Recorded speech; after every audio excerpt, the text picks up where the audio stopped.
I love you, Lord, my strength.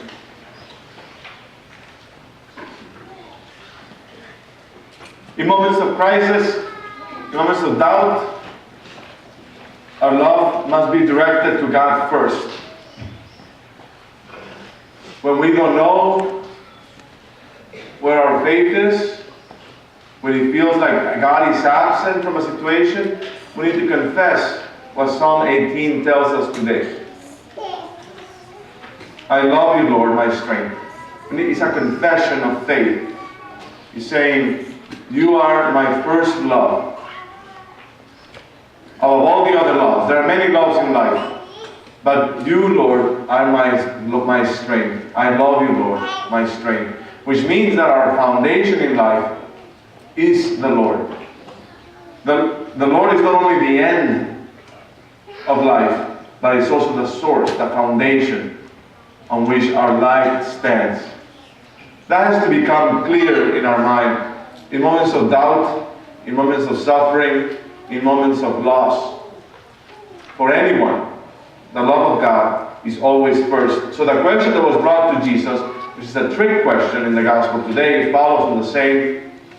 The evangelist Matthew narrates for us that Jesus had answered the Sadducees, silencing them many times. As we've seen in the last few weeks, they've been putting him to the test. And now they bring this question when the Pharisees heard that Jesus had silenced the Sadducees. In other words, they're fighting among themselves, within the Pharisees, the Sadducees. So they want to see who is right, who wins the battle. They bring Jesus a trick question. Teacher, which commandment in the law is the greatest? We all want to know that. In the law, in the commands of Moses, there are 613 precepts, more or less. Think about it, 613 precepts. Of those, which one is the greatest? We all want to know that. This is just the law of Moses. Now go to the prophets. Now go to the Old Testament. Anything that sounds like a law, you should. Think of the book of Sirach or Proverbs. All those things are also should, you shall, you should do this and you should do that. Add that, the teachings of Jesus in the Gospels. Add that, the apostles in the New Testament. Add to that, the apostles of the church. Continue with the magisterial teachings of the church. Go to the councils of the church. Go all the way to the Code of Canon Law and the Catechism of the Catholic Church. And we add thousands upon thousands of precepts and laws. Not bad. See, there is people who are anti-law, who think that we should just move like kites in the wind. It's not true. Humanity cannot base on that. The law is Jesus himself incarnate. The law is good. God is gracious and therefore he gives us laws. We should not see the law as something that is meant to hinder freedom, but it's actually meant to direct freedom. Imagine a kite without a string. The law is the string. The kite moves with the wind. But if there is no law, then we just drift in life. We have no purpose. We're not going anywhere. That's what happens sometimes when we just turn. Another problem is we turn legalistic and say we just got to follow everything. We can become scrupulous about it. See, Deuteronomy 19:13. Think about all the laws. Of all this, which is the greatest and the first commandment? The greatest and the first is the greatest. Jesus says, you shall love the Lord your God with all your heart, with all your soul, with all your mind. It encompasses your whole being. See, the heart is usually, we talk about the heart, the core of a person, who we are. The soul has been given to us by the Lord that gives us life, the anima. And the mind. The mind, the anoia is the word, reflecting the rational element on us. So we need to think about God. He's the first thing that we think about. So the whole being loves the Lord. So it's not a psychological, that emotional, but everything, the totality of our person needs to love the Lord first, always. And then Jesus brings something that was not asked in the question. The second is like it. See, now Jesus is bringing more. He's deepening.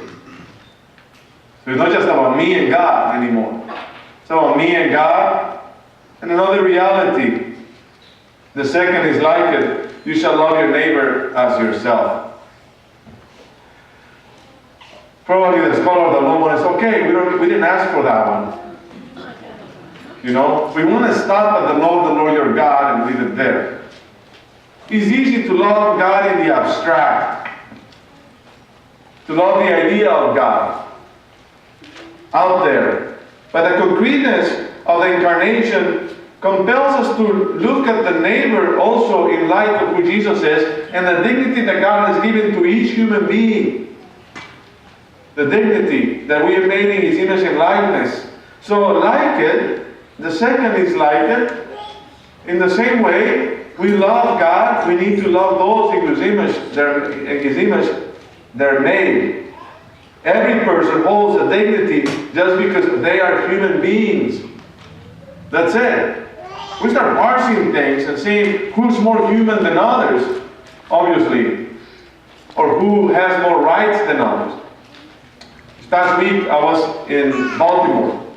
As you know, I'm involved with Catholic Relief Services, and is the arm of the church, of the U.S. bishops, in regards to helping bringing humanitarian aid around the globe. 106 countries, Catholic Relief Services is active. It's one of the largest organizations and one of the most trustworthy in the whole world. The church knows how to do charity. We have the fastest network and the most reliable network for charity work in the Catholic Church. No other organization in the world is as organized as we are. Why? Because we know humanity. Paul VI told that to the United Nations. And he says, well, the church is not an economist. We're bad at that. But we are experts in humanity. We know humanity. So the church brings humanitarian. And we're talking about an organization with many branches. We hardly think of the church in that way because we tend to fall into the danger of parochialism. Parochialism sounds like a heresy, and it should be. You know that the parish is it. Our local needs are it. We shouldn't worry about people in Bangladesh, Burkina Faso, Zimbabwe, Haiti, or Mexico City, or Honduras. We have our own needs here in our parish, in our area. We should just worry about our parish and our area, and that's it. It's parochialism. The problem with that is that it limits who the neighbor is. Who is our neighbor? That's the question. Where do we put the boundary of who our neighbor is that we're supposed to love? Who is our neighbor? See, as Catholics, we cannot just focus on, I'm going to save the soul and the soul alone. That's selfish. I'm going to save my parents and the people around me up first and forget everybody else. God is very, the first reading, is very open about that. You shall not molest or oppress an alien. You were once aliens yourselves in the land of Egypt. You shall not wrong any widow or orphan. If ever you wrong them and they cry out to me, I will surely hear their cry. My wrath will flare up. The reality that God has is we need to take care of those who are most in need. It's a mandate. That's why I think every priest should be involved. You know, just doing things for our own parish, but we should go and do and see the reality of the world out there and see the broader spectrum of all the needs, not only in our parish and our surrounding community, but as far as possible, what can we do to bring consolation and love to those in need? Love your neighbor, Jesus says. It is by that love that we're going to be judged. Remember the Gospel of Matthew later on will also tell us, when did you see me hungry and feed me? When did you see me naked and clothe me? when I was in prison and you visited me. When you did all these things for the least of my brothers and sisters, you did it for me. It is based on our acts of charity, our acts to help those in need, by which we will be judged. It's not only about internal piety, that the love of God will just come into our souls, but the love of God compels us to go and help the neighbor. It's a dynamic. It's also a tension that must exist within the soul constantly. I want to love God, like I said in the responsorial psalm today, want to love God as my strength. So there is a part of the soul that needs to be looking up, clinging to God constantly in times of struggle. But then there is another part of us that needs to not let go of the world either, and the world and those in need, in the world around us. That we need to hold on to them as well. That's what Jesus did on the cross. He held a bridge between heaven and earth as he hung upon the cross. That's the reality of our faith. We love our neighbor precisely because our neighbor is made in the image and likeness of God. We care for them. But who is our neighbor? The question that was brought to Jesus before he gave us the parable of the Good Samaritan. Who is our neighbor? Many of us cannot just get on a plane and go to Bangladesh or another country to help as missionaries. You know, I think of Teresa of Lisieux, who always wanted to be a missionary. She never left the convent. And when she lived in seclusion, so she was writing letters to a missionary priest, and that's her way of being a missionary. Now she's the patroness of missionary workers, even though she never actually left the convent. But tells us a lot about our church, how we're united in prayer. We don't have to do all these travelings, leave everything behind and get on a plane and go to India. We don't have to. We can help our neighbor exactly where we're at. Blessed Teresa of Calcutta, I'm getting ahead of myself. Blessed Teresa of Calcutta used to say that the greatest poverty in the world is those of souls that are neglected. The poverty of love. People who are neglected, the abandoned, the ignored, she would call them. Who are those in our neighborhoods? They may look different than they do in Calcutta. You can romanticize the idea that there are many people in our community who are neglected for many reasons. People who are lonely, the shut-ins, the homebound, people with families without them, people going through divorce, through loss or death. There's a lot of suffering, my brothers and sisters, in our community. People suffering, and they're not thirsty for us to write a check to them. Do we think we can solve everything with money? Isn't that sad? Now we think that in order to fulfill the poverty of the world, we just need to write checks. No. We need to stand a hand. Be with them. You know, the greatest moment a friend can share is silence before suffering. Many people suffer greatly out there. Many souls suffer in silence. Mental illness, depression, addictions. All those things are interstate people's souls, and people go through them every day. People who are in our pews next to us, suffering every day. Through many things, unemployment, lack of job security.